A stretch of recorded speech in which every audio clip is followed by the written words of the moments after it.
Yes, this video I'm going to see about a load test on DC shunt motor meters and going to see. So first one is here this is the 3-point starter.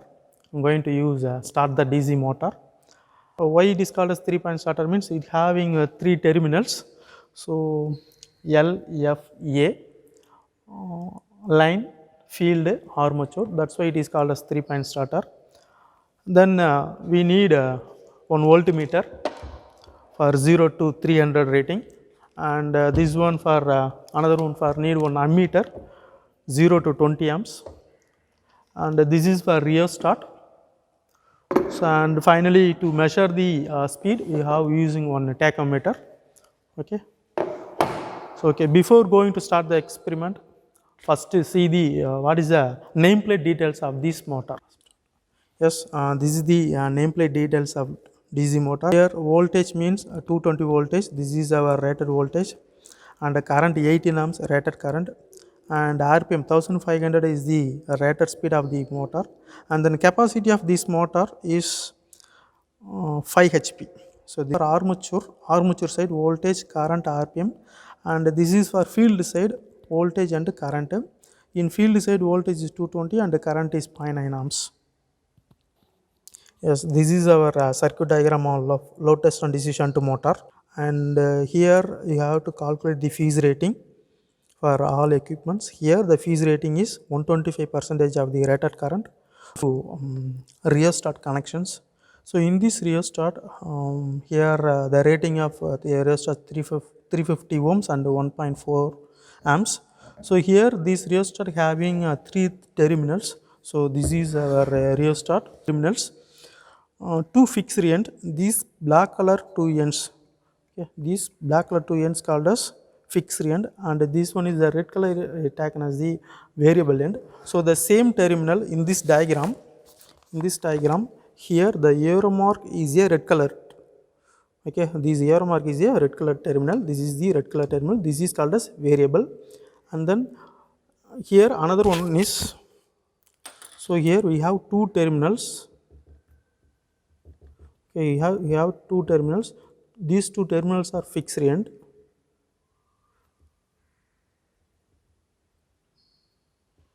and this one is variable. Okay, these 2 are black color. So one black color is connected to the field, and then another fixed end is free. So here going to give these 2 terminals only, one fixed end, one variable end. As per circuit diagram, go for connections for DC shunt motor. So here in our panel, fuse and DPST switch. Fuse and DPST switch both are interconnected, so no need to give the connections. So I am going to connect supply from the meters. Here positive to ammeter positive. So this is the wire, and then again ammeter plus to voltmeter plus. So this is the wire, okay, ammeter plus to voltmeter plus, this connection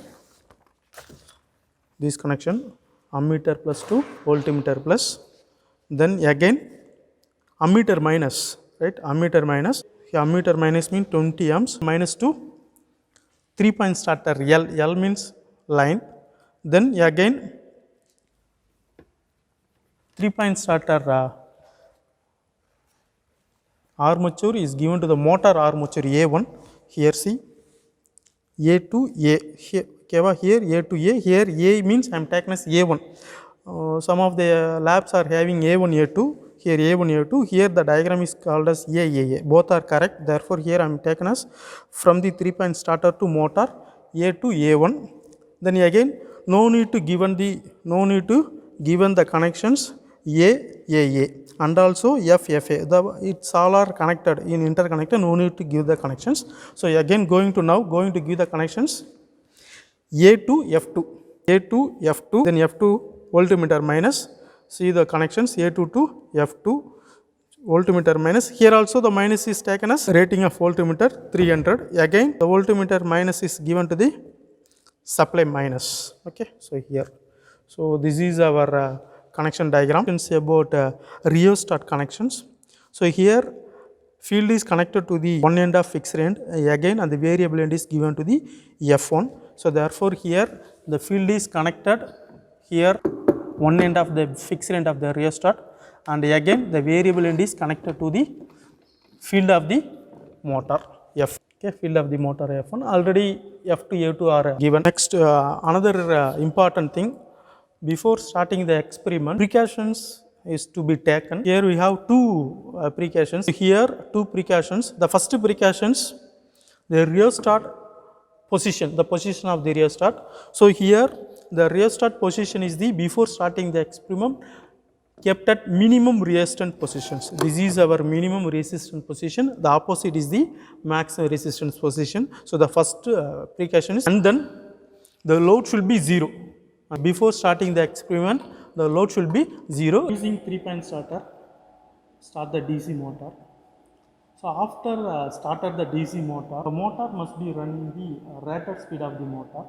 So here in our nameplate details, the motor must run the 1500 rpm. So by using this field rheostat, or to adjust this field rheostat to set the rated speed of the rpm, to set the 1500 rpm by using tachometer. Okay, then after rated speed of the DC motor, so we have to take no load readings. First we have to take the no load readings. So no load readings means voltmeter, ammeter, speed, and then the spring balance is 0, 0. Okay, that is our first reading. Then increase the load gradually, and corresponding reading should be taken, voltmeter, ammeter, speed as well as S1. So here up to rated current, okay, up to rated current, give the load. Finally you have to take maximum 5 to 6 readings.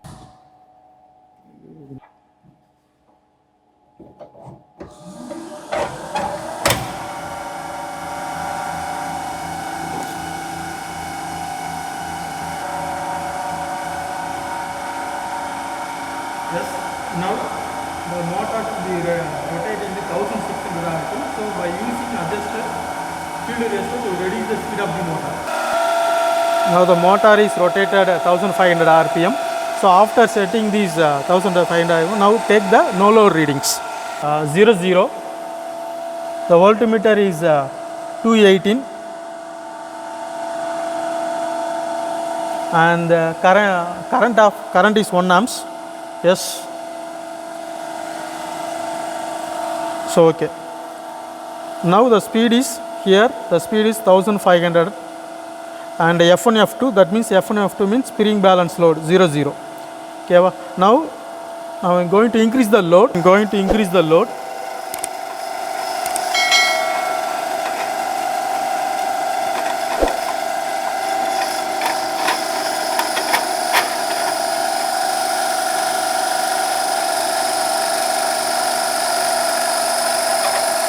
Yes, now the load should be slightly increases. Now take the corresponding readings of the motor. Same 218. The ammeter should be 2.2. Spring balance reading is 0.5, 3.5. Now go to speed of the motor. Yes. The speed of the motor is 1466. Yes, again now increase the load. Again going to increase the load. So up to when the rated current is reaching.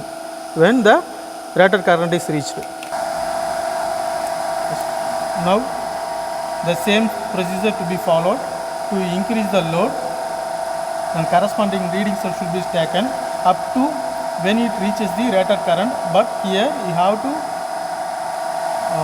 ammeter reading should be less than the rated current. Okay. So this is the procedure for to take the readings in the DC shunt motor. Then by using the sum of the formulas to finding the torque, then input power, output power, efficiency of the DC motor.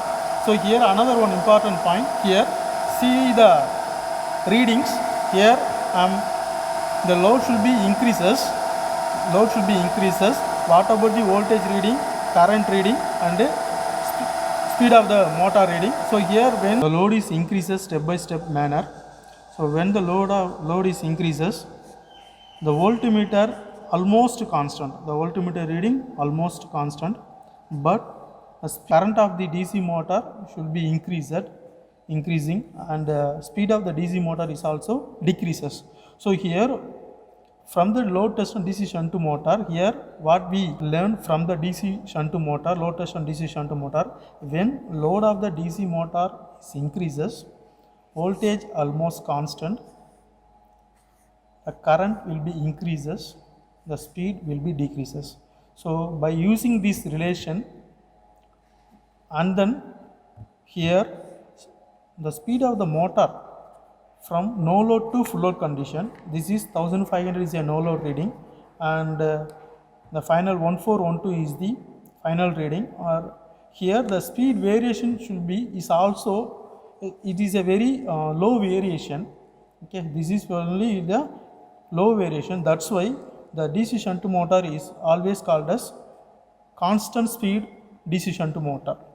Okay, here the DC shunt motor is always called as constant speed DC shunt motor, because variation of the load from 0 to full load, the speed of the DC motor is very slow variations only.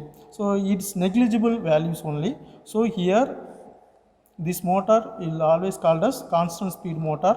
So that's why where the constant speed required, the DC shunt motor will be applicable. The best example is lathe and lift. After taking all the readings, how to off the DC motor, this is also procedure is there. Here you should be, the load should be 0, again the load should be 0. Okay, then the field restart kept in again minimum rested position, then switch off the DC supply.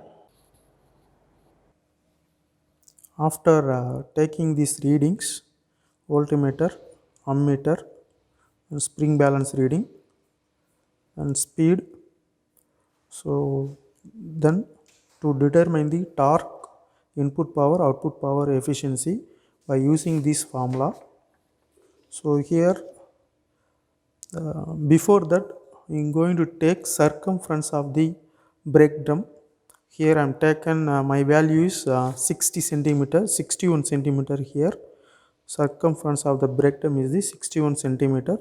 Again to determine the radius of the brake drum. So to determine the radius of the brake drum, R equal to circumference divided by 2 pi. So I can get 0.1 meter. The answer is 0.1 meter. This is for constant, 0.1 meter.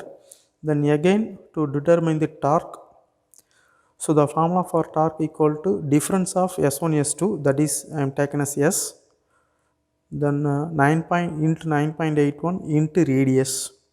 So by using this formula to determine the torque of the all the readings, then again to determine the input power PI equal to VL into IL, line current and line voltage.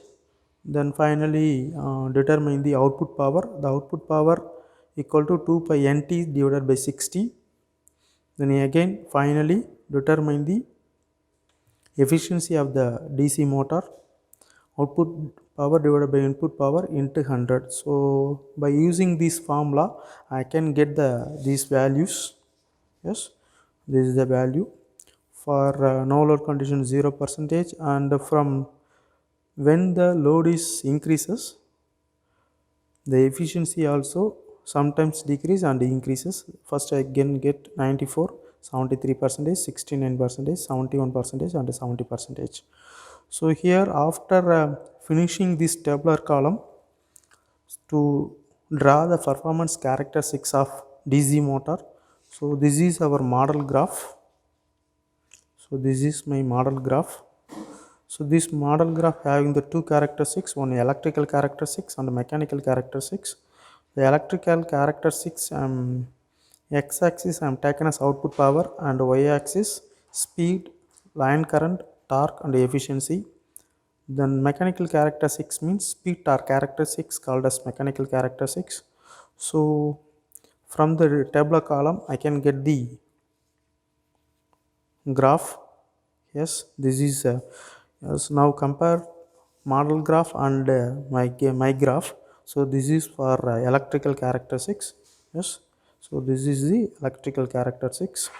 So DC motor having the same model, you can get the same model graph, then only the readings are correct. Okay, then this one is the mechanical characteristics, okay, torque versus speed. Okay, so finally the DC shunt motor is a constant speed motor.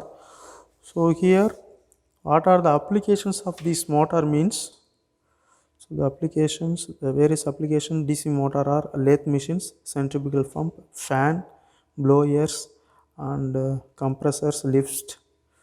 So where the constant speed is required, the DC shunt motor is usage. So finally, the result is the load test on DC shunt motor was performed and its characteristics were drawn. So that's all about DC load test on DC shunt motor. Thank you.